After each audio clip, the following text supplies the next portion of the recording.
Mesdames et messieurs, il est professeur de philosophie, ancien élu local, chef de notre délégation au Parlement européen depuis 5 années, vice-président exécutif des Républicains. Il est notre tête de liste pour mener cette campagne pour l'élection européenne. Merci d'accueillir François-Xavier Bellamy.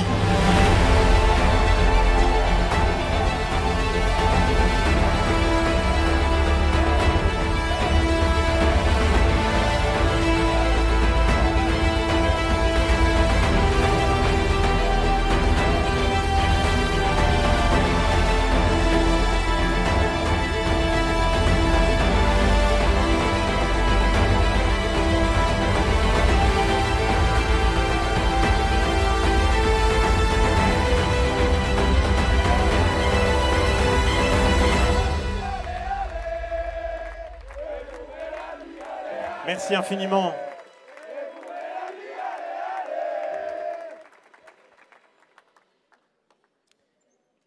Chers amis, comment vous dire la profonde reconnaissance que j'éprouve en cet instant, ma reconnaissance de tout cœur pour votre soutien, votre engagement, votre confiance. Puisque nous arrivons à la fin de cette campagne, c'est le moment de jeter un regard rapide en arrière. Que de chemin parcouru avec vous, que d'étapes franchies ensemble, que de haies surmontées. Et de tout cela, jamais, je ne saurais vous dire assez combien je vous remercie, combien nous vous remercions, avec tous mes colistiers. Merci, cher Michel, de nous accueillir chez toi pour cette dernière étape de cette campagne si intense. Merci de nous accueillir ici au Canet, avec ta force et ton courage, avec ton engagement au sein de cette aventure. Tu représentes dans notre famille politique ce que la constance, ce que l'effort, passion qui permet de changer les choses apporte à notre engagement. Merci de nous accueillir ici, merci au maire du Canet, merci à tous les élus.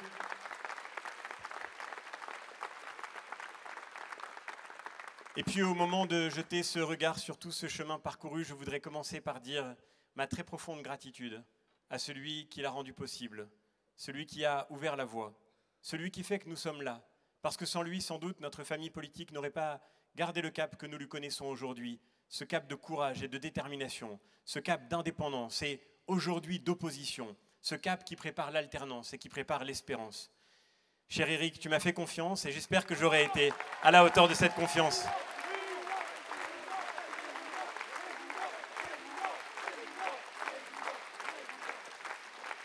Aujourd'hui, nous sommes chez toi, dans les Alpes-Maritimes, chez toi, pour conclure ce chemin, pour conclure cette étape, parce que ce n'est qu'une étape dans le travail que tu portes.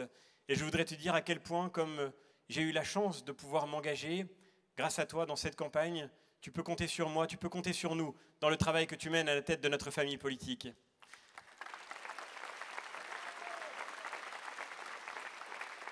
Que de chemin parcouru au cours de ces derniers mois, que de chemin parcouru aussi au cours des dernières années.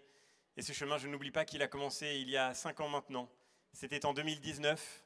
J'étais professeur de philosophie et quelqu'un avait eu l'étrange idée de venir me tendre la main pour me mettre dans cet engagement. Je reconnais, chère Céline, ce que tu disais à l'instant du vertige qui consiste à sauter le pas, comme le dit bien souvent Christophe, à prendre son parachute et à se jeter dans le vide.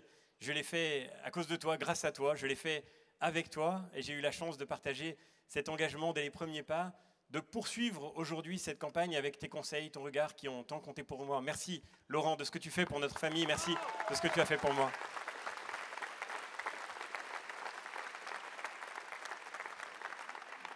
Alors évidemment, chers amis, vous le savez, cette campagne n'aura pas été facile. S'engager aujourd'hui pour notre famille politique, s'engager pour nos couleurs, décider de ne pas mettre nos convictions dans notre poche, de ne pas nous taire, de ne pas reculer, cela suppose du courage. Et pour cela, il fallait bien sûr affronter en équipe. Un jour, Christophe m'a raconté une aventure qu'il avait vécue dans son ancienne vie de commando. Et il me disait que la devise qui était celle de ceux qui crapahutent dans des endroits souvent reculés, bien loin des lignes amies, cette devise est bien souvent que nous sommes seuls ensemble. Eh bien, nous aurons affronté ensemble parfois l'adversité, la difficulté, la contradiction, bien souvent la mauvaise foi, bien souvent les biais imposés à ces débats de l'élection européenne. Mais c'est ensemble, je crois, que nous aurons surmonté les difficultés. Et je voudrais dire aujourd'hui, avec vous, toute ma reconnaissance et tous mes remerciements à ces exceptionnels colistiers avec qui nous aurons vécu cette campagne tous ensemble, comme une équipe qui demain va représenter la France au Parlement européen, comme une équipe qui demain pèsera pour défendre vos couleurs, pour faire entendre votre voix. Je n'ai été qu'un parmi d'autres, qu'un avec eux, et j'ai eu le sentiment bien souvent de tenter d'être le porte-parole d'abord de cette équipe, de ce travail collectif. Vous savez, souvent la politique s'est abîmée elle-même quand elle a fini par ressembler à l'aventure d'individus qui se battent pour exister en essayant d'écraser les autres. Nous aurons été le contraire. Nous aurons été un pack, nous aurons été une équipe, nous aurons été ce collectif qui durera. Et je voudrais vous remercier, chère Céline, cher Christophe, avec qui nous avons commencé cette campagne, chère Isabelle, cher Laurent, remercier les colistiers de cette région qui sont ici, chère Laure Agnès, chère Sandra, remercier tous ceux qui font qu'aujourd'hui, nous sommes représentés partout en France, qu'aujourd'hui, nous représentons toute la France. Remercier celui qui était déjà avec moi, colistier, il y a 5 ans, cher Xavier, et qui est resté un ami. Tu es sapeur-pompier, tu sais ce que veut dire le fait d'aller au feu. Et c'est avec toi que je suis heureux de partager une nouvelle fois cet engagement aujourd'hui. Et puis un dernier mot de remerciement avant de parler de ce qui nous unit, de ce qui nous lie, de ce qui nous réunit ensemble. Puisque ce soir, c'est la dernière étape, c'est le dernier moment. Je voudrais vous révéler un secret. La politique, vous savez, c'est des gens qui s'engagent et qui assument d'apparaître dans l'espace public, derrière les micros, sur les plateaux de télévision, dans les radios, ou comme nous le faisons ce soir sur la scène devant vous. Mais en réalité, nous ne sommes rien sans ceux qui sont dans l'ombre, qui travaillent et qui s'engagent et qui donnent tout et qui donnent tant, sans jamais rien mesurer, sans jamais rien retenir, qui se donnent sans apparaître, dans cet effort humble et patient. Pour faire advenir le miracle d'une campagne comme celle que nous aurons vécue, il aura fallu tant de travail, de compétences, de talent, tant de dévouement, tant de générosité. Alors ce soir, avec vous, je voudrais dire de tout cœur un immense merci à toutes les équipes qui ont porté cette campagne. Je ne peux pas tous les remercier par leur nom, mais ils se reconnaîtront et ils savent ce que je leur dois.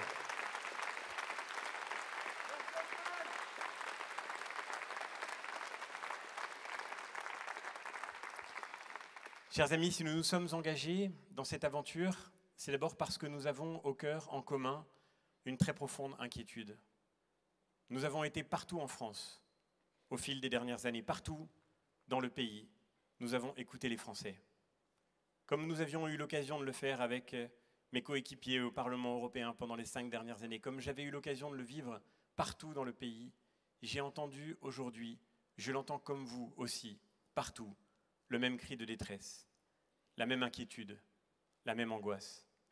Les Français vivent tous les jours, dans leur vie quotidienne, l'expérience de ce double décrochage qui traverse l'actualité. Le décrochage de l'Europe dans le monde, le décrochage de la France en Europe. L'appauvrissement du pays, aujourd'hui, devient concret pour ces Français qui travaillent dur et qui pourtant ne s'en sortent pas, qui ont travaillé toute leur vie et qui pourtant n'arrivent plus à joindre les deux bouts. L'appauvrissement du pays, c'est aussi le fait que nous perdons peu à peu les leviers pour agir. C'est aussi l'impuissance publique que nous constatons tous les jours, l'incapacité à maîtriser nos frontières, à garantir la sécurité, l'ordre, à assurer les services publics essentiels sur lesquels, pourtant, nous devrions pouvoir compter. Tous les jours, nous l'avons entendu. Tous les jours, nous l'avons vécu. Nous étions il y a quelques jours, cher Laurent, avec Nathalie Collin-Osterlé, nous étions à l'Institut Gustave Roussy, l'un des grands centres européens de lutte contre le cancer. Et les médecins de l'Institut Gustave Roussy, les chercheurs qui sont aujourd'hui à la pointe de la recherche mondiale, nous disaient leur inquiétude et parfois leur désespoir. Je me souviens de ce jeune centralien brillant qui s'est engagé dans la recherche publique. Il aurait pu gagner bien plus en ayant dans une entreprise privée. Il aurait pu gagner encore plus en allant se vendre à l'étranger. Mais c'est là qu'il voulait être. Il voulait être en France, dans nos services de recherche, pour pouvoir vaincre le cancer. Et il nous disait son désespoir de passer en fait sa journée à remplir des formulaires. Il nous disait qu'en réalité, Le grand drame de la recherche, et chers amis, c'est toute l'histoire de la France et c'est toute l'histoire de l'Europe. Le grand drame de la recherche aujourd'hui en matière de santé, qui préoccupe tant les Français, c'est que pour mettre un médicament sur le marché en France, il faut en moyenne, pour mettre un médicament sur le marché en Europe, il faut en moyenne 1 an et demi de plus qu'aux États-Unis. Aux États-Unis, un médicament est breveté, 1 an et demi plus tard, en moyenne, il est breveté en Europe. Mais ce n'est pas fini. Il faut encore aller frapper à la porte de toutes les agences nationales qui devront délivrer ensuite leur propre homologation. En Allemagne, ça met 33 jours. Quand l'Europe a donné son brevet, l'Allemagne met 33 jours pour mettre un médicament dans ses pharmacies. En France, en moyenne, 538 jours. Chers amis, vous savez que 538 jours, et peut-être l'avez-vous vécu, c'est malheureusement plus que le temps qu'il faut pour survivre à une maladie parfois. Il y a en France des gens qui meurent de cette hypertrophie administrative. Il y a en France des gens qui meurent de cet excès de complexité, de contraintes, de normes que nous ne cessons d'imposer à ceux qui créent chez nous, à ceux qui innovent, qui produisent et qui inventent. J'étais la veille de ce déplacement dans le Charolais pour rencontrer des éleveurs. Quel rapport, me direz-vous? Quel lien entre la médecine, cher Yannick, et la situation de l'agriculture, chère Céline? Quel rapport? Eh bien, ces éleveurs me disaient en fait la même chose. Ils me disaient, il y a encore quelques années, pour entretenir un cours d'eau qui traverse notre exploitation, nous faisions les mêmes gestes que nos parents, nos grands-parents avant eux. Mais aujourd'hui, si je nettoie un cours d'eau, j'ai la police de l'eau qui débarque armée dans ma ferme pour me mettre des amendes. Et après, vous vous étonnez qu'il y ait des inondations. Ce n'est pas la nature qui est devenue folle, c'est nous qui sommes devenus fous. Et tous les jours, nous avons entendu le même cri d'inquiétude et la même détresse au fond. Tous les jours, nous avons entendu cette révolte sourde qui monte dans tout le pays. Pourquoi nos frontières ne sont-elles pas défendues? Nous étions, cher Eric, à la frontière franco-italienne, il y a de cela quelques semaines. Nous étions à la rencontre des policiers qui gardent cette frontière et qui nous disaient, il y a seulement quelques semaines, nous pouvions refouler des migrants illégaux qui cherchaient à rentrer en France. Et puis est survenue une décision du Conseil d'État fondée sur une jurisprudence de la Cour de justice de l'Union européenne. Et maintenant, à chaque fois qu'une personne essaye de franchir illégalement la frontière, il faut d'abord remplir un dossier, une demande de réadmission que nous envoyons à l'Italie. Il y a des procédures à respecter, il y a des délais, il y a un timing. Et comment ferons-nous demain face à une crise migratoire? C'est partout le même problème, c'est partout le même détresse. Et ce n'est pas un accident. C'est ce que je vous partageais en commençant cette campagne. Ce qui nous arrive est dans nos mains. Nos problèmes sont d'abord en nous. J'étais, dernier exemple, cher Jean-Alain, nous étions ensemble en Corse, que tu représentes ici, et nous avons rencontré en Corse les maires qui font vivre ce territoire magnifique, cette île de beauté. Et l'un d'entre eux me disait, je suis maire, mais plus pour longtemps. Je viens de démissionner. J'ai démissionné parce que j'ai fini par abandonner. Il y a longtemps de cela, j'ai été adjoint au maire. J'ai signé une charte avec le ministère de la Justice. À l'époque, la ministre avec qui j'ai signé, c'était Elisabeth Guigou, c'était sous Lionel Jospin. Le but, c'était de refaire un terrain qui dépendait du ministère de la Justice pour pouvoir le requalifier. Ça fait des années que j'y travaille, c'est le projet de toute ma vie. Quand je suis devenu maire, j'ai voulu aller au bout. On était sur le point de commencer les travaux, enfin, après 20 ans d'efforts. On était sur le point de commencer les travaux, et là, dans une réunion à la préfecture, quelqu'un, là, un fonctionnaire, m'apprend qu'on va suspendre le permis de construire parce qu'il y a une tortue. Une tortue qui prolifère en Corse, il y en a beaucoup de cette espèce, mais elle est peut-être présente et il faudrait éviter évidemment de rouler sur la tortue en faisant les travaux. Alors le maire répond, mais j'ai déjà tout fait, on a prévu les tortues, ça fait partie du dossier, on a prévu quelqu'un qui va chercher les tortues et qui les écartera si on les trouve sur le passage. Non, non, mais dit le fonctionnaire, il faut un permis pour déplacer la tortue. Cher David,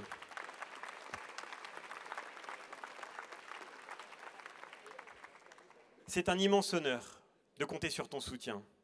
Non seulement parce que l'amitié qui nous lie depuis longtemps, évidemment, compte pour moi dans ce combat que nous partageons aujourd'hui, mais aussi parce que ton engagement à la tête des maires de France dit la voix de ces élus qui, comme tous les Français, se révoltent contre l'impuissance publique devenue principe de notre vie politique.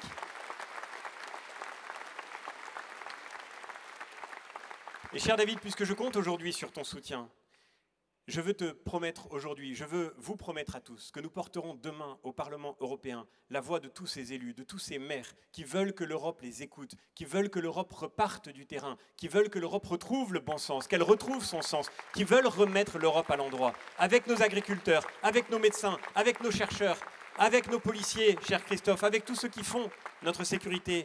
Chère Isabelle, nous serons l'Europe des maires demain au Parlement européen, nous serons l'Europe du terrain, et nous remettrons ensemble l'Europe à l'endroit. Ce n'est pas seulement une question technique. Ce qui nous arrive n'est pas un accident. Ce n'est pas un impair, un raté, un loupé, quelque chose qu'il faudrait seulement rectifier. Ce n'est pas une question de degré, un changement de degré qu'il faudrait opérer dans la politique menée. C'est un changement de nature.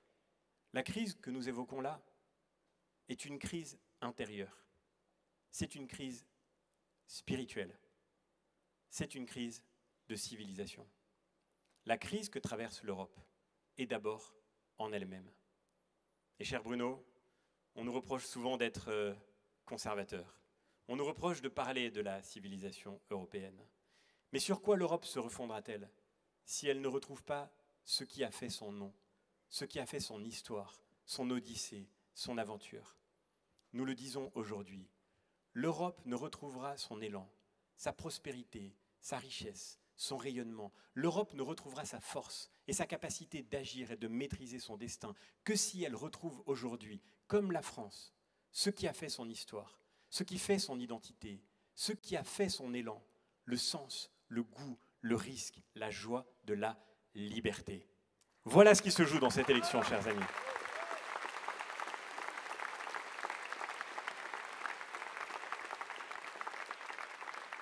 Voilà ce qui se joue dans cette campagne et vous l'aurez vécu comme moi, voilà ce que, à mon grand regret d'ailleurs, voilà ce que nous sommes les seuls à dire aux Français et les seuls à dire à l'Europe.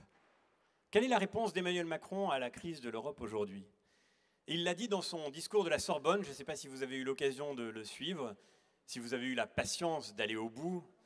Avec Emmanuel Macron, c'est rarement très court. Mais je peux vous résumer les choses de manière assez synthétique en réalité. Emmanuel Macron a une grande proposition à faire pour sortir l'Europe du déclin économique, pour sortir la France de l'appauvrissement qu'elle connaît. Parce que l'Europe peut mourir, dit-il, et qu'il faut trouver des solutions. Et sa solution, nous la connaissons très bien, nous Français, nous l'avons déjà expérimentée. Puisque l'Europe est en train de décrocher, Emmanuel Macron vous propose de créer une nouvelle dette européenne, des emprunts européens et bien sûr, pour faire face à ces emprunts, des impôts européens. On appelle ça en macronien les nouvelles ressources propres de l'Union européenne.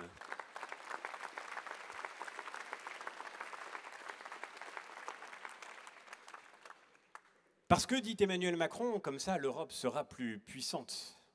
Mes chers amis, nous le savons très bien. S'il suffisait d'avoir beaucoup d'emprunts et beaucoup d'impôts pour être puissant, la France serait le pays le plus puissant d'Europe aujourd'hui. En réalité, elle est le plus vulnérable. Et cher Emmanuel, cher Aurélien, si nous avons travaillé ensemble, si j'ai eu la chance de travailler avec vous pour apporter une réponse à ce défi posé par la crise que l'Europe traverse, c'était pour dire autre chose. C'était pour dire l'urgence de changer de cap enfin. C'était pour dire la nécessité de renverser la table. C'était pour dire qu'on ne s'en sortirait pas sans retrouver le sens et le goût de la liberté. Aujourd'hui, le défi qui est devant nous est là. Emmanuel Macron hérite de cette situation qui a discrédité la France comme jamais en Europe. Et j'ai trouvé magnifique d'ailleurs que dans son discours de la Sorbonne, quand il parle de créer une dette européenne, il appelle ça de manière si éloquente une belle idée française. Alors ça oui, chers amis, je crois que les Européens auront bien compris que c'est une idée trop française aujourd'hui. Imaginez quand même notre ministre de l'économie, nous avons commencé à Paris par le moment où il découvrait ce dérapage budgétaire de 16 milliards supplémentaires que personne n'avait calculé. Et nous terminons cette campagne avec le fait que la note de la France vient tout juste d'être dégradée par la plus grande agence de notation américaine. Car nous en sommes là, chers amis. Il faut attendre maintenant que des agences de notation américaines disent ce qu'il faut penser de notre dette souveraine, de notre souveraineté. Nous venons d'être dégradés.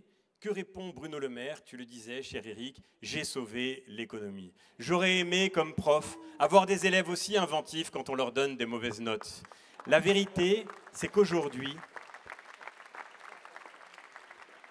le décrochage de la France en Europe est un problème pour toute l'Europe. La vérité, c'est que cette trajectoire budgétaire inquiète l'Europe entière. Et que quand Emmanuel Macron, le 10 juin, arrivera à Bruxelles pour rencontrer ses homologues et qu'il leur dira « J'ai une belle idée française à partager avec vous », il y a assez peu de chances qu'on le prenne très au sérieux.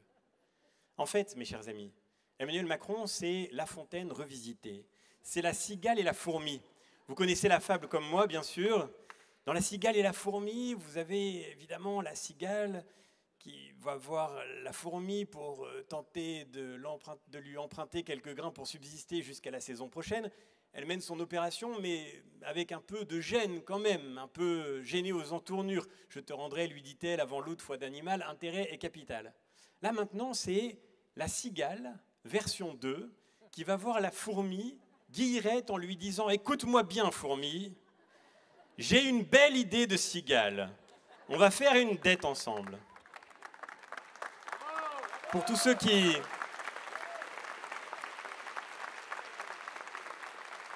un jour ont été un peu en délicatesse avec leur banquier, le macronisme fournit une quantité extraordinaire d'éléments de langage pour se sortir de toutes les situations. Quand vous aurez du mal à rembourser vos emprunts, dites comme Emmanuel Macron, « Je n'ai pas un problème de dépenses excessives, j'ai un problème de moindres recettes. » Nous disons l'inverse. Il faut changer enfin de cap. Et sur les plateaux de télévision où nous aurons vécu des débats agités, je ne sais pas si là encore vous avez eu le courage de les suivre. Ah, vous avez été très courageux alors. J'espère que c'était pas trop confus. Oui, c'était un peu confus. Parfois j'ai eu envie d'éteindre la télé, mais comme j'étais dans la télé, j'ai pas pu. Mais j'ai fait de mon mieux pour pouvoir vous représenter. Dans ces débats un peu confus, il y avait quand même un point commun entre tous nos contradicteurs. C'est que tous rivalisaient d'imagination pour créer, vous l'avez peut-être vu encore hier soir, tous rivalisaient d'imagination pour créer de nouvelles taxes, de nouveaux impôts et de nouvelles dettes dans tous les sens, de nouveaux investissements publics, comme si personne ne voyait que la France aujourd'hui est déjà le pays où nous connaissons le record du monde des prélèvements obligatoires, où nous avons le record d'Europe de la dépense publique et où pourtant tout cela ne suffit pas à ce que nos services publics tiennent debout, comme si personne ne voyait qu'il fallait enfin changer de cap. Alors toutes les nuances de la gauche, y compris Madame Hayet, rivalisent d'imagination. Faudra-t-il des impôts français, européens, mondiaux, des taxes sur quoi, dans quel périmètre? Toujours plus de taxes et d'impôts, toujours plus de contraintes, de charges, de normes, de complexité. Nous avons été les seuls dans cette campagne, les seuls à dire qu'il n'y a pas de valeur créée dans un pays, qu'il n'y a pas de richesse, qu'il n'y a pas d'initiative, qu'il n'y a pas de prospérité, qu'il n'y a pas de lien humain non plus, qui ne naissent d'abord du travail, et de la valeur du travail, et du mérite du travail, et du respect qu'on lui doit.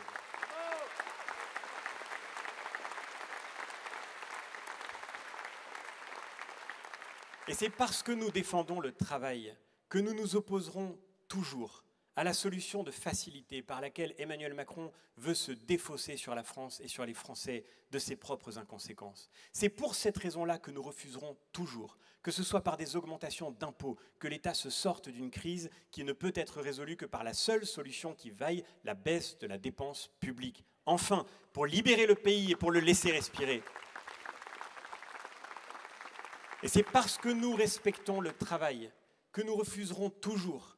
C'est ce qu'ont proposé les députés les Républicains autour d'Olivier Marleix. C'est ce que tu as fixé comme une ligne rouge, Éric, que nous proposerons toujours de mettre un terme à la dérive qui consisterait à désindexer les retraites en punissant nos aînés qui ont travaillé toute leur vie pour se sortir de cette crise.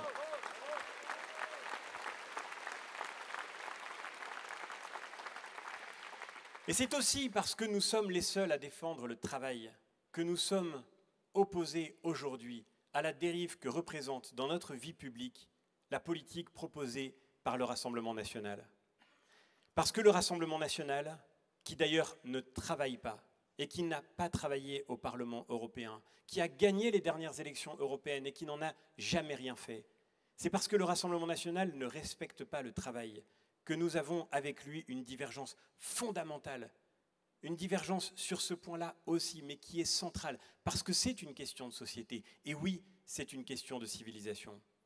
Quand le Rassemblement national a refusé, cher Bruno, de voter cette réforme des retraites, dont nous avions évidemment besoin, il trahissait le travail.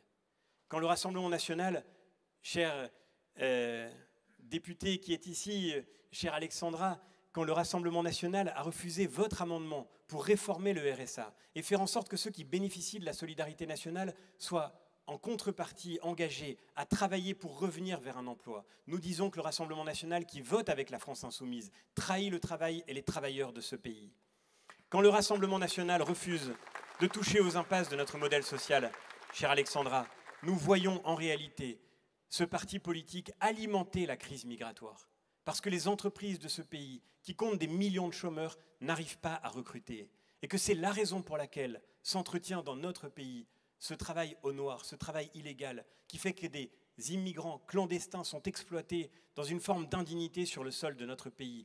Nous ne sortirons de cette impasse qu'en refusant d'entretenir plus longtemps le déni de réalité de ce modèle social, devenu un modèle antisocial parce qu'il décourage le travail. Et parce que, cher Laurent, tu l'avais dit depuis très longtemps, aujourd'hui, il donne une prime au fait de ne pas travailler. C'est cela qui met la France dans la situation d'affaissement que nous lui connaissons aujourd'hui. Rendre du salaire à ceux qui travaillent, libérer les travailleurs de ce pays, ceux qui cherchent, ceux qui innovent, ceux qui font tourner le service public.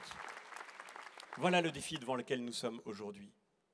Parce que ce défi-là, chers amis, c'est un défi intérieur. Ce n'est pas seulement, encore une fois, une question d'organisation sociale, d'organisation publique. C'est une question de civilisation.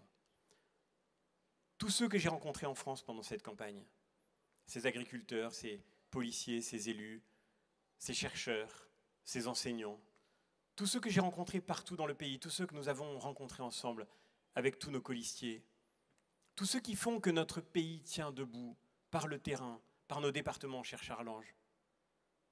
Tout cela m'ont dit, non pas qu'ils demandaient plus de subventions, plus d'argent public, plus d'endettement, non pas qu'ils demandaient de nouveaux pactes, de nouvelles stratégies décidées d'en haut depuis Paris ou Bruxelles.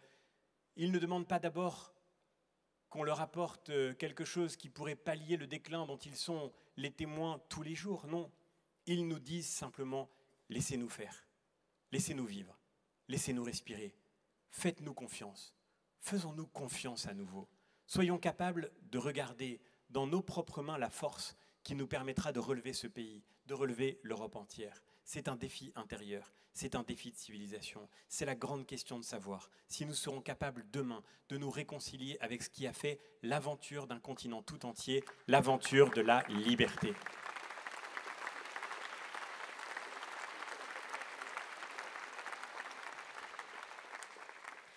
C'est parce que nous défendons la liberté, chers amis, la liberté de nos pays. C'est parce que nous défendons la liberté que nous voulons mettre fin à l'immigration illégale. Parce que l'impuissance publique dans la maîtrise de nos frontières, c'est évidemment la clé de la grande crise démocratique que les Français connaissent aujourd'hui. Quand nos propres tribunaux, quand nos propres cours suprêmes, quand le Conseil constitutionnel, il y a encore quelques jours, décide qu'après avoir refusé de distinguer le citoyen de l'étranger, il faut désormais refuser de distinguer l'étranger entré légalement de l'étranger qui a violé nos frontières et accorder à ce dernier le bénéfice de la solidarité nationale en matière d'aide juridictionnelle pour attaquer demain l'État quand ils ont violé nos lois. Comment les Français ne peuvent-ils pas être découragés, démunis? C'est parce que nous voulons retrouver la liberté de maîtriser notre destin, que nous voulons rendre aux Français par un référendum, la réforme constitutionnelle qui leur permettra de maîtriser leurs frontières à nouveau demain.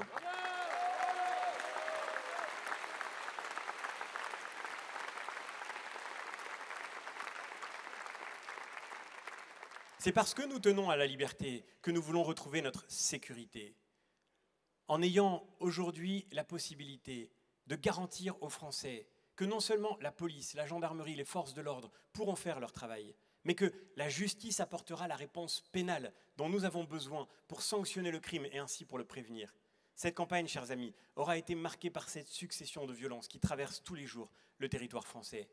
Elle aura été marquée par la mort de ces 2 agents de l'administration pénitentiaire, exécutés dans nos rues, sur l'espace public, par des mafias qui ne se cachent même plus, par des trafiquants qui commanditent leurs assassinats depuis leurs cellules de prison, en ayant 9 téléphones portables à leur disposition pour se faire livrer n'importe quoi, même de la drogue et même des armes demain, au cœur même de nos cellules. C'est cela la France d'aujourd'hui, c'est cela l'impuissance d'aujourd'hui. Et c'est parce que cette insécurité qui frappe tout le territoire national rend la vie impossible à tant de Français que nous disons que le premier devoir du pays, que le premier devoir de l'État pour rendre la liberté à ceux qui respectent la loi, c'est de renverser enfin la logique de la terreur et de faire peur à ceux qui la violent, plutôt que de laisser avoir peur ceux qui la respectent tous les jours.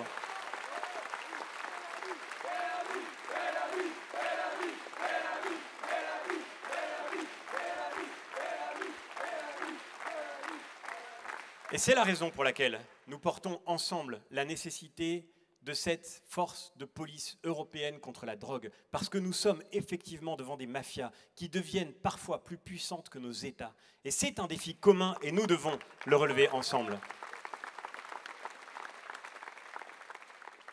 C'est parce que nous défendons la liberté que nous voulons retrouver une agriculture prospère, une pêche qui puisse produire ce dont nous avons besoin pour pouvoir nous alimenter. Parce qu'un pays qui ne peut plus produire sa propre alimentation devient dépendant. Et en devenant dépendant, il perd sa souveraineté. C'est parce que nous tenons à la liberté que nous voulons que les agriculteurs, que les pêcheurs, que les artisans, les commerçants de ce pays redeviennent maîtres chez eux. Un agriculteur que je rencontrais au tout début de cette campagne, chère Céline, me disait « Quand j'ai commencé le métier, mon père qui me transmettait l'exploitation m'a dit « Tu seras peut-être pas très riche. Ce ne sera pas facile tous les jours, mais au moins, tu seras libre chez toi. » Et il me disait, je ne suis vraiment pas très riche, et c'est vraiment pas facile tous les jours, et je suis même plus libre chez moi.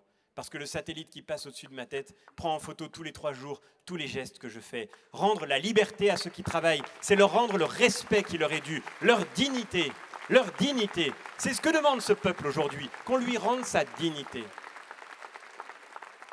Et oui, nous nous sommes battus ensemble pendant 5 ans. Nous nous sommes battus ici, cher Michel, cher Jérôme, pour défendre cette dignité. Nous avons mené ce combat ensemble et nous avons gagné ce combat ensemble pour qu'une réglementation absurde de la Commission européenne ne vienne pas imposer demain qu'on arrache les plants de lavande en Provence et dans le pays de grâce que tu représentes, cher Jérôme. Et ce combat, nous l'avons gagné et nous en gagnerons bien d'autres.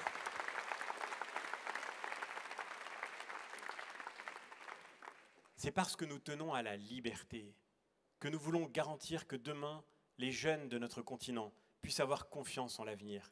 Et cette bataille, nous la menons pour eux, parce que nous avons le sens de la transmission. Et cher Guilhem, nous la mènerons ensemble au Parlement européen, pour que la liberté de cette jeunesse puisse venir changer le monde.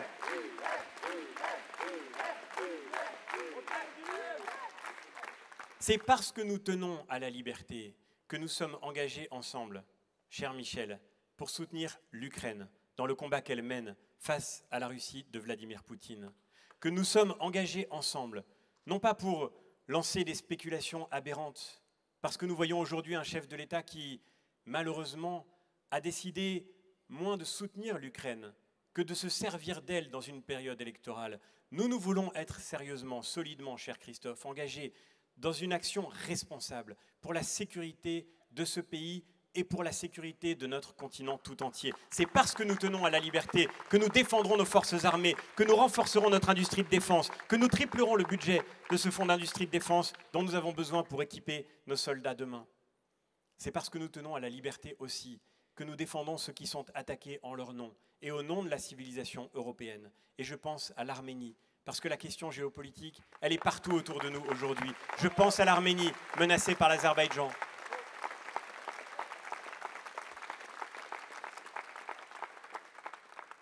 C'est parce que nous tenons à la liberté que nous combattons et que nous avons combattu, que nous continuerons à combattre, que j'ai été sur le terrain pour ne pas céder un pouce d'espace public à la France insoumise, qui la menace tous les jours, en se faisant l'allié de ses adversaires directs. Aujourd'hui, nous voyons à quel point, dans une indécence absolue, s'opère de nouveau le renversement atroce de l'agresseur à l'agressé. Hier soir, sur ce plateau de télévision où un débat nous opposait, j'ai entendu la candidate de la France insoumise exiger des sanctions contre Israël comme elle avait exigé des sanctions contre la Russie. Mais pardon, qui agresse? Qui? Entre Israël et le Hamas, qui a déclenché l'enfer dans lequel se trouvent piégés aujourd'hui, y compris les Palestiniens de Gaza et ces populations palestiniennes auxquelles nous pensons aujourd'hui, en même temps qu'aux civils israéliens attaqués le 7 octobre. Ces populations palestiniennes sont d'abord victimes du Hamas, de cet ennemi commun à Israël et à l'Europe, qui menace nos propres pays et qui menace nos libertés.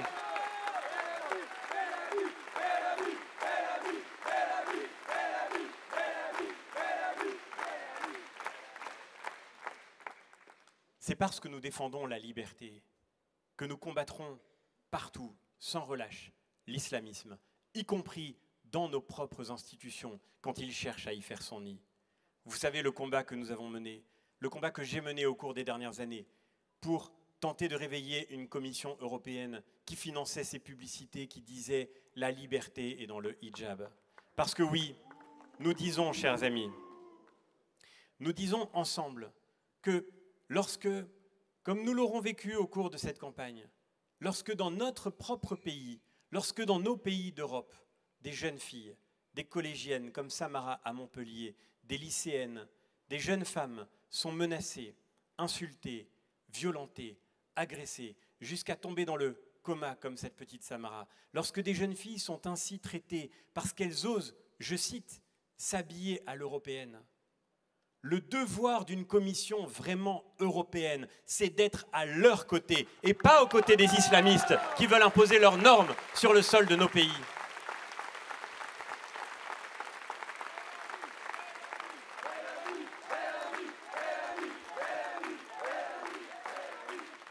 Oui, chers amis, nous sommes la voix de la liberté.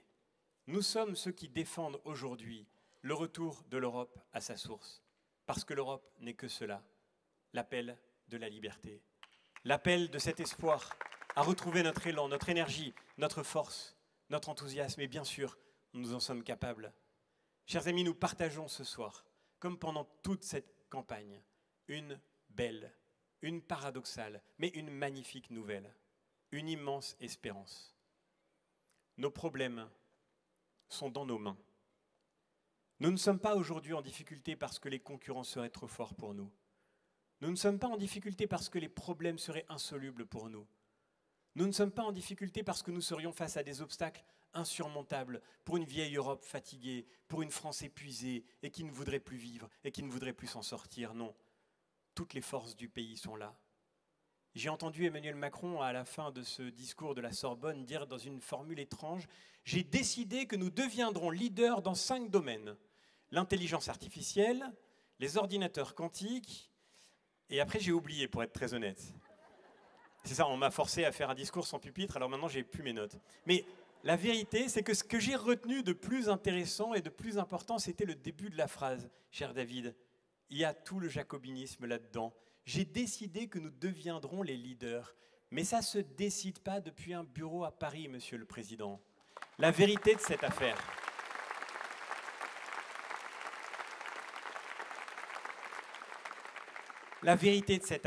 c'est que nous avons les leaders, que nous avons les champions, que les pépites sont partout, que les talents sont nombreux, que l'énergie, elle est là, la générosité, elle est là, la force, elle est là, l'enthousiasme, il est là. Ils ne demandent qu'une seule chose, ces Français qui sont prêts à tout. Laissez-nous faire, laissez-nous donner la mesure de ce que nous sommes capables de prouver au monde entier. C'est ce que demandent les Européens et c'est ce cri que nous porterons demain au Parlement européen. Oui, c'est une immense espérance. Nous sommes capables de relever tous les défis à condition de retrouver l'aventure de la liberté. Et c'est ce qui se joue, chers amis, dans cette élection européenne. Mais pour cela, il va falloir aller au combat. Parce qu'il n'y a pas de liberté sans combat. Il n'y a pas de liberté sans courage. Il n'y a pas de liberté sans travail. Chers amis, nous sommes aujourd'hui à la veille d'une date importante. Demain, ce sera le 80e anniversaire du débarquement de Normandie. Il y a de cela 80 ans, des jeunes venus des États-Unis, du Canada, du Royaume-Uni, des jeunes français aussi, débarquaient sur les plages de Normandie, comme d'autres en Provence, ici. Ils étaient prêts à risquer leur vie, et beaucoup ont donné leur vie pour pouvoir sauver la France, pour pouvoir sauver l'Europe, nous sauver de la servitude. Ils ont tout donné pour la liberté que nous recevons aujourd'hui. Il n'y a pas de liberté sans combat. Et ce qui était vrai hier, nous devons le savoir aujourd'hui. Nous leur devons cette liberté que leur sacrifice a apportée à notre génération. Nous leur devons aussi cette paix, parce qu'après avoir eu le courage de combattre, ils ont eu le courage, plus grand encore, de la réconciliation. Mais cette paix, ce courage, cette liberté ne vont pas sans combat. Et c'est à notre tour aujourd'hui d'en être à la hauteur. Chers amis, demain au Parlement européen, il faudra combattre. Et quand je dis demain, je dis vraiment demain. Ça commence lundi matin. Lundi matin, nous irons faire entendre votre voix. Lundi matin, nous irons nous battre. Lundi matin, nous irons dire à l'Europe qu'il est temps d'avoir enfin le changement de cap dont la France a tellement besoin. Nous irons, dès lundi matin, nous battre, y compris au sein de notre propre formation politique, parce que c'est ça l'Europe, c'est avoir des amis, mais ne pas être toujours d'accord avec eux. Et pour pouvoir se faire entendre, et pour vous faire entendre, assumer de porter la voix de tous ces Français qui veulent que ça change enfin. Nous irons demain au Parlement européen demander cette alternance à la tête de la Commission européenne, dont la France a besoin.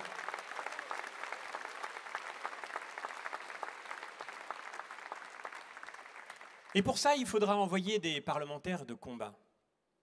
Des parlementaires de combat qui ne pensent pas que se taire, c'est la meilleure manière de prouver qu'on aime l'Europe. C'est ce qu'ont fait pendant 5 ans les élus macronistes. J'avais déposé, il y a quelques années, un amendement important pour défendre la filière nucléaire en France.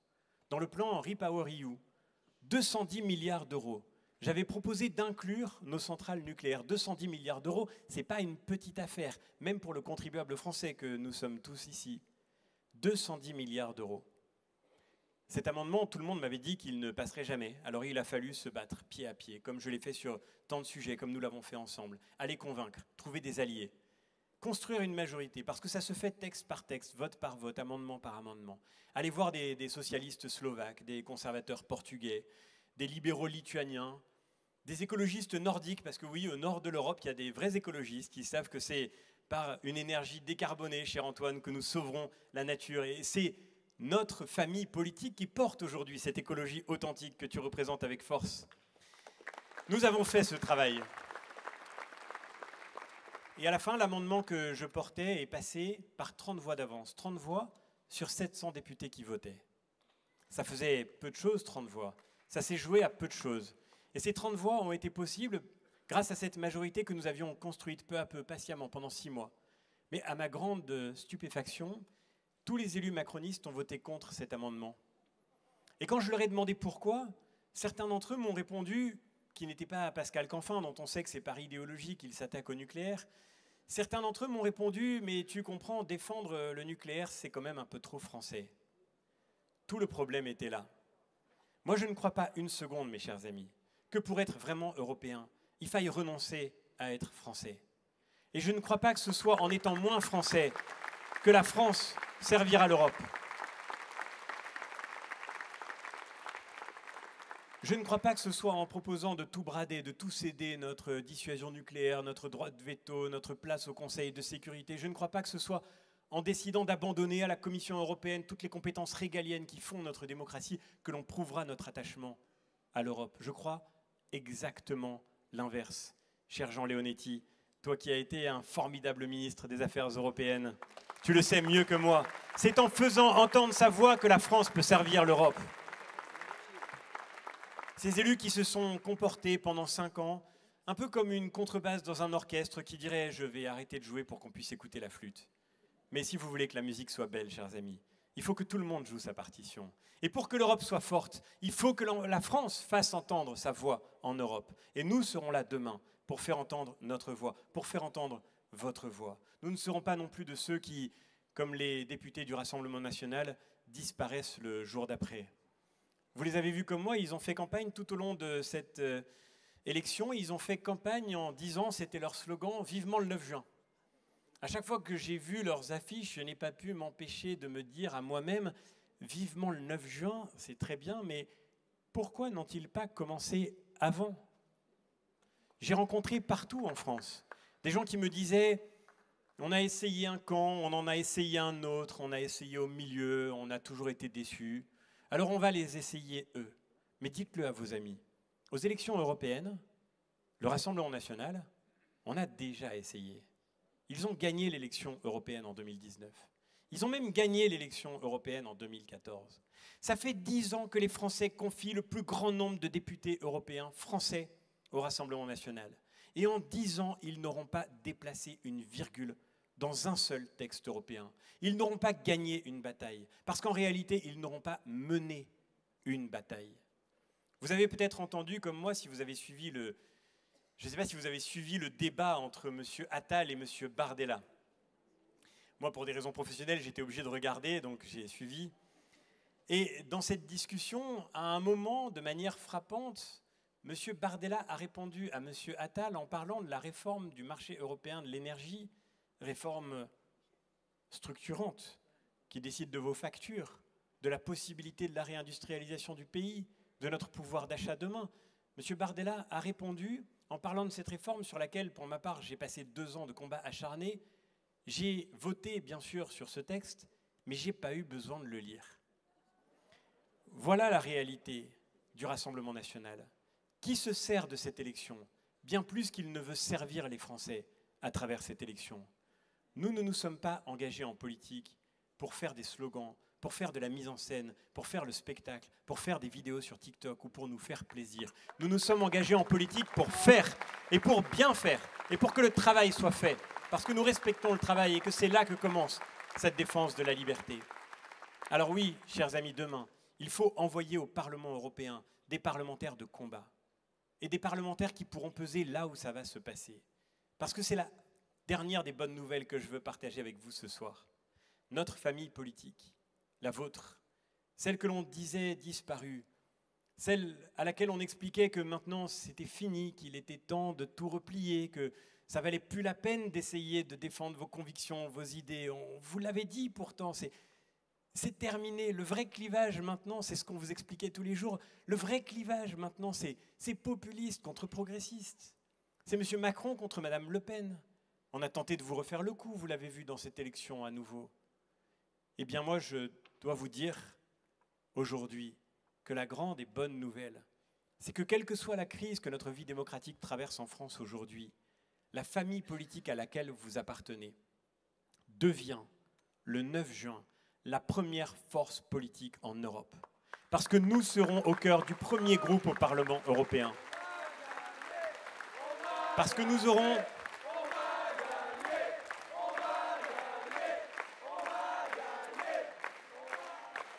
Parce que nous aurons aujourd'hui, autour de la table du Conseil où se réunissent les chefs d'État et de gouvernement, 15 chefs d'État sur 27 qui appartiennent à notre famille politique, à votre famille politique. Ils étaient 7 il y a 5 ans. Parce que nous aurons du coup, par conséquence, exactement la même majorité au sein de la Commission européenne. Nous allons enfin avoir tous les leviers pour agir. C'est nous qui allons permettre que l'Europe change enfin de cap. C'est nous qui allons permettre que la France puisse compter sur une Union européenne qui viendra la renforcer au lieu de la fragiliser. C'est nous qui allons mener ce combat pied à pied pour faire entendre votre voix et pour retrouver le sens de la liberté. Et ça commence demain. Chers amis, il n'y a aucune raison de désespérer. Il n'y a aucune raison de se décourager. Je sais bien sûr les inquiétudes, nous les partageons ensemble. Je sais aussi les colères. Je mesure la défiance envers la politique, envers la vie politique. La défiance aussi, bien sûr, n'ayons pas peur de le reconnaître, envers notre famille politique. Je sais le passé, l'histoire, les belles pages et les déceptions. Il serait absurde de faire comme si tout cela n'avait pas existé. Mais si vous êtes là ce soir, ça n'est pas pour revenir éternellement sur l'histoire. Ça n'est pas pour distribuer les bons ou les mauvais points. Et pour ma part, avec 5 ans d'expérience et mon engagement tout jeune encore, je ne me sens pas la légitimité, je ne me sens pas le devoir de passer mon temps à juger ceux qui nous ont précédés. Ce qui compte pour moi aujourd'hui, c'est d'écrire avec vous l'avenir. Ce qui compte pour moi, c'est de porter la voix d'une droite renouvelée, exigeante, sérieuse, solide, la seule force politique qui parle de liberté à la France, la seule force politique qui rendra à l'Europe son sens. Voilà ce qui compte pour moi, voilà ce qui compte pour vous, voilà ce qui compte pour nous ce soir ensemble.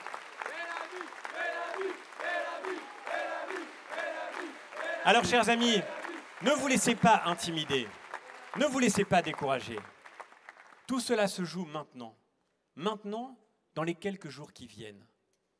Et je voudrais vous dire cela avec beaucoup de gravité. C'est maintenant que ça se passe. Le destin d'un continent, l'avenir de notre pays, l'élan que notre famille retrouvera pour pouvoir servir le bien commun dans les années qui viendront, tout cela se joue maintenant, dans les quelques jours, dans les quelques heures qui viennent. Tout le travail accompli, tout le chemin parcouru, tout l'effort patient que nous aurons fait ensemble au cours de ces derniers mois, toutes les rencontres, les tracts distribués, les enveloppes boîtées, les conversations successives, tous les engagements répétés, tous les déplacements partout, tout cela n'aura fait que préparer ce qui va se passer maintenant. Parce que vous le savez comme moi, autour de vous, il y a encore beaucoup de Français qui ne savent pas ce qu'ils vont faire dans 3 jours. Il y a encore beaucoup de Français qui ne savent pas s'ils iront voter. Beaucoup de Français qui ne savent pas pour qui ils pourraient voter. Et à ces Français, nous avons le devoir de parler maintenant. Je vais tenter, avec tous mes colistiers, de continuer de faire entendre votre voix. J'espère, dans les années qui viendront, pouvoir vous faire entendre partout dans le travail européen. J'espère avoir pu parfois être votre porte-parole.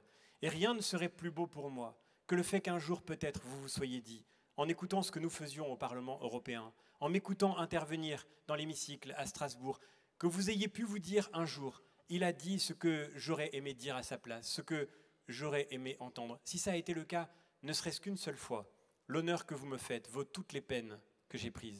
J'espère pouvoir être votre porte-voix dans les années qui viendront.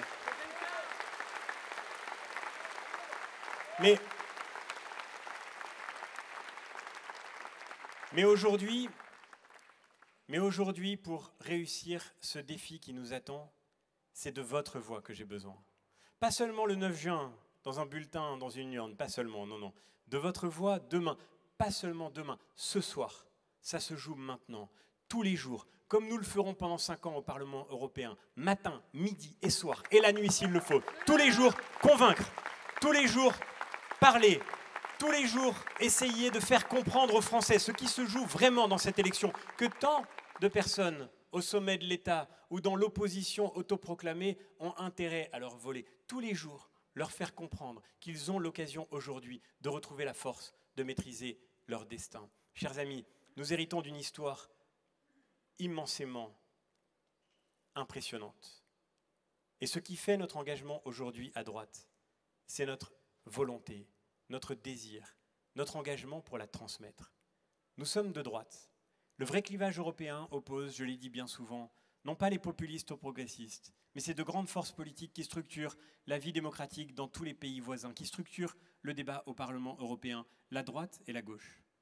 Quelle est la différence de la droite et de la gauche? La gauche, c'est le regard porté sur le monde qui a d'abord pour obsession de le transformer.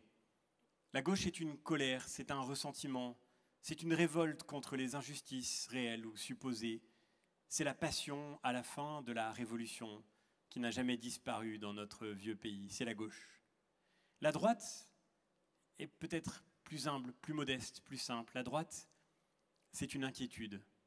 C'est le regard porté sur le monde qui ne cherche pas d'abord ce qui en lui doit être transformé, mais ce qui en lui mérite d'être transmis. La droite, c'est le sens de la transmission. C'est la volonté d'offrir aux générations futures cet héritage et cette histoire qui nous porte jusqu'à aujourd'hui, de leur offrir ce que nous avons reçu et qui mérite d'être transmis, qui mérite d'être vécu, qui mérite d'être partagé. La droite, c'est cette passion de la liberté dont nous savons qu'elle ne vient pas de nulle part, qu'elle vient de loin, qu'elle trouve ses racines dans l'histoire et que c'est de cette histoire que nous pourrons puiser la sève pour écrire son aventure.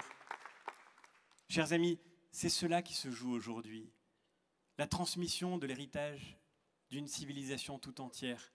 La transmission de cette passion qui est née dans la Grèce antique, dans la rencontre de la raison, de la logique, du logos, qui a produit le dialogue, le dialogos, d'où est née la démocratie.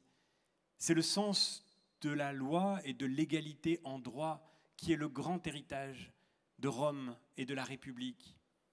C'est la découverte magnifique de la dignité humaine, de la dignité absolue de la personne humaine, que nous aurons défendue aussi au Parlement européen. Et je veux saluer d'ailleurs Olivia Morel, qui est avec nous ce soir et qui porte comme personne cette voix de la dignité humaine dans les combats difficiles que nous avons à mener. C'est ce sens de la dignité humaine qui a fait son chemin dans l'histoire par le vecteur de la tradition judéo-chrétienne à laquelle nous devons tellement et qu'il faut assumer, bien sûr, si nous voulons que l'Europe retrouve aussi le sens de son aventure.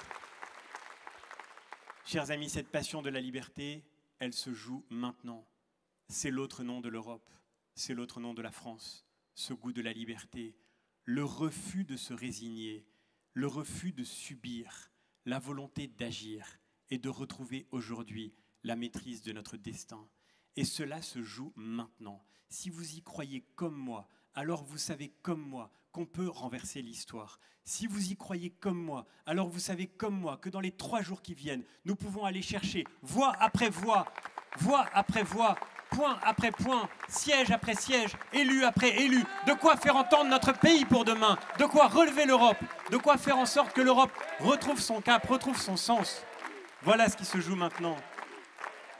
La parole la plus importante dans les jours qui viennent, ça n'est pas la mienne, c'est la vôtre. Et je termine en vous disant déjà que l'exploit que vous allez faire, que nous allons faire ensemble, va changer, j'en suis sûr, le cours de l'histoire de l'Europe, le cours de l'histoire du pays, et que ce qui se joue aujourd'hui, c'est la possibilité même dans les quelques jours qui viennent d'offrir à notre famille politique l'occasion de servir en Europe ce qui relèvera la France pour que revive l'Europe et que revive la France avec elle. Merci encore, merci infiniment.